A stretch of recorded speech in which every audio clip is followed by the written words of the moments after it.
Hi, this is my continuing commentary on Rigsthula, as I'm going to do, as I read through the verses, record them, and then sort of go back and discuss a few of the issues that are raised in the text, or the translations of the text.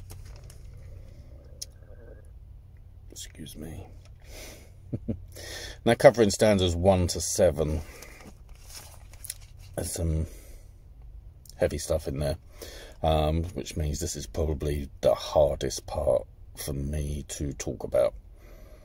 But I get to that in good order. First of all, and looking into Rigsthula a little bit more, there seems to be some debate about the identity of Rig.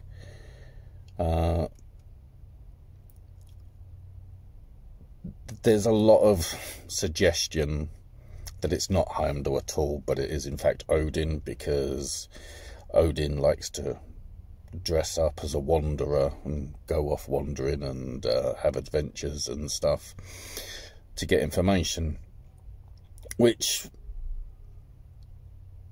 I think is a fair theory, but I think underlying that, the reason that it's probable that it's reference to Heimdall does go back to Voluspa and the opening stanza of Voluspa, where it's talking about listen up, all classes of men, children of Heimdall, and Rigsthula pretty much is Heimdall creating the classes of men. So I think that's the logical course. I mean, if you was to look in my notes, I think in a nutshell, Heimdall is doing an Odin. He's basically, I don't know, decided to take up a disguise and wander off and have his moment where he can have a story told about him. Now, stanzas 2 to 4, they just cover hospitality as best as can be provided by the elderly couple, following probably the guidelines that are suggested in the Heimdall. There's nothing really that stands out that I can sort of comment on or should comment on. It's quite an ordinary sort of tale at this point. Rig comes to the house, goes in, expects hospitality. Hospitality is given. There is a telling little thing that's sort of, as during hospitality, Heimdall then continues to be a division between Ai and Edda, which, I say, you can perhaps read too much into it, or perhaps it's just sort of the effect of making your guest feel welcome. You don't sort of gang up on him. I mean, I don't know. But this continues when they go to the bedroom. And here Rig is very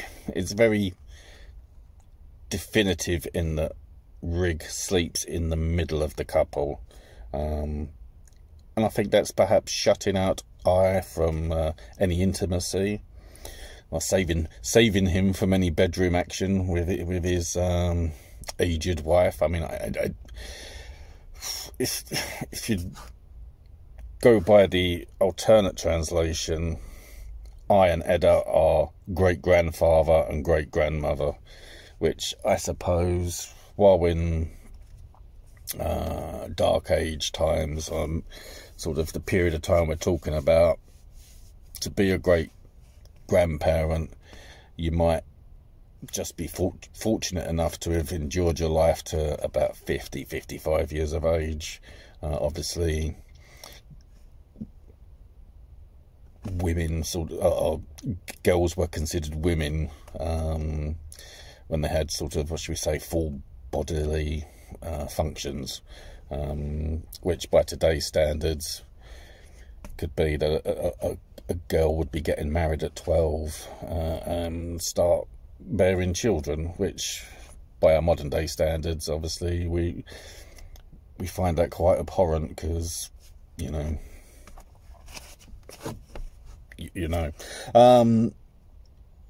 But yeah, it's just, I feel like Rig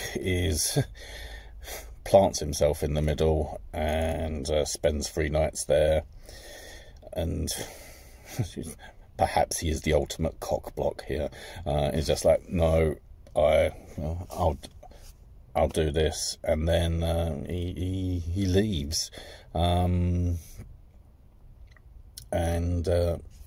for Ai and Edda, life is never the same again. After 9 months, Edda gives birth. Interestingly, Ai and Edda then clean the child and name him Slave, which I think is the more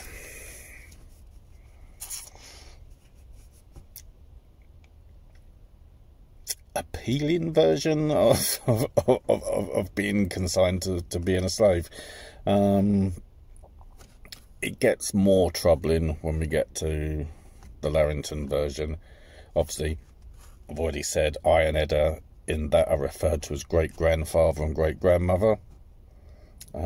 Great-grandmother gives birth after Rig has left. 9 months later, gives birth.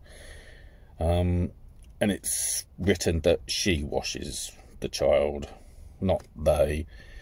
She washes the child and calls her dark-skinned child Thrall. Now, before I go any further into this tricky subject, there is no real description for the old couple, other than they got grey hair, and that's very little to go by. I mean, did they have dark skin, or perhaps Rig has dark skin, or perhaps it's just sort of the condemnation for the child, really, that the child is made dark-skinned by Rig to create the slave caste system. I mean, it's a very, very difficult... this is testing me immensely. I mean, it's hard to not read this translation of Rigsthula without fearing that this is a critical point of subject matter used to endorse white supremacy and racism in a Sartre. I mean, this is an act delivered and endorsed by Heimdall. And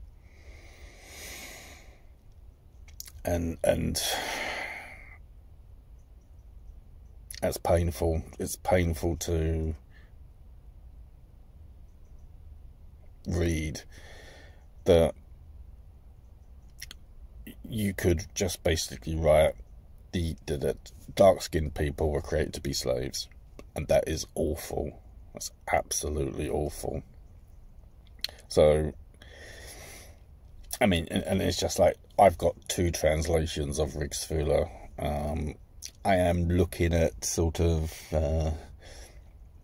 looking at the original manuscripts, having just watched the Jackson Crawford video before making this, and the recommendations he's got for websites that you can look at where they've got PDFs of the original manuscripts. But I have to say, I mean, I'm terrible at languages. I can speak English, just about, and I don't know that I've got the skill to find this particular stanza and to find these words, and to even look at being able to translate them or to check alternate translations. I mean, I am left assuming prior to Jackson Crawford's translation, that all previous translations, especially with our society, what it's been, have probably gone with the dark-skinned child being called slave. And that hurts. It hurts immensely. Because I can't accept that. I'm not going to accept that. I mean, if I'm skipping ahead a little bit with Rigsthula and it being Heimdall, pretending doing an Odin, later on Rig is, should we say, outfoxed by his more noble children, you know, the white blonde-haired elite with vipers in their eyes. Yeah, it's a dangerous and touchy subject that is very damaging. So I'm going to end my commentary here because there's other things I need to address and attack, because I think sort of with my other commentaries so far with this this particular story, I think you've got to attack it from its very beginning, in the fact that it's very vague on its integrity in the way that the story begins. So I think as a very last thing to say, if you are offended by this text, I'm with you with that. I mean, and this is a book that's Oxford World Classics, so this is Oxford University, with most people would, I should imagine, go, it's the Oxford University, must be,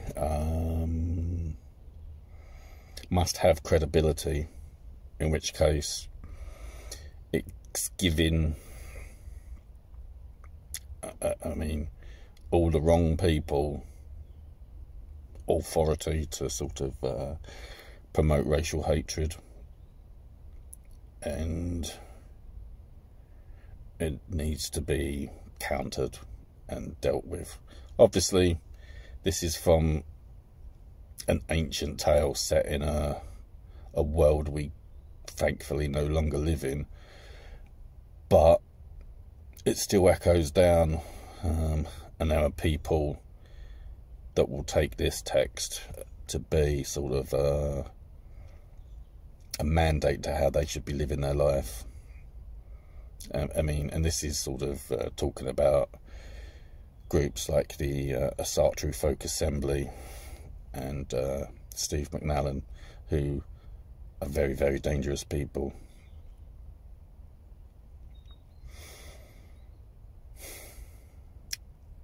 So yeah,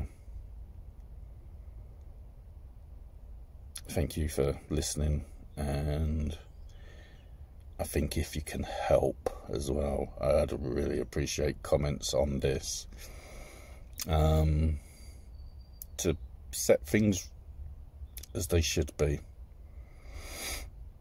Thank you. Goodbye. Please take care.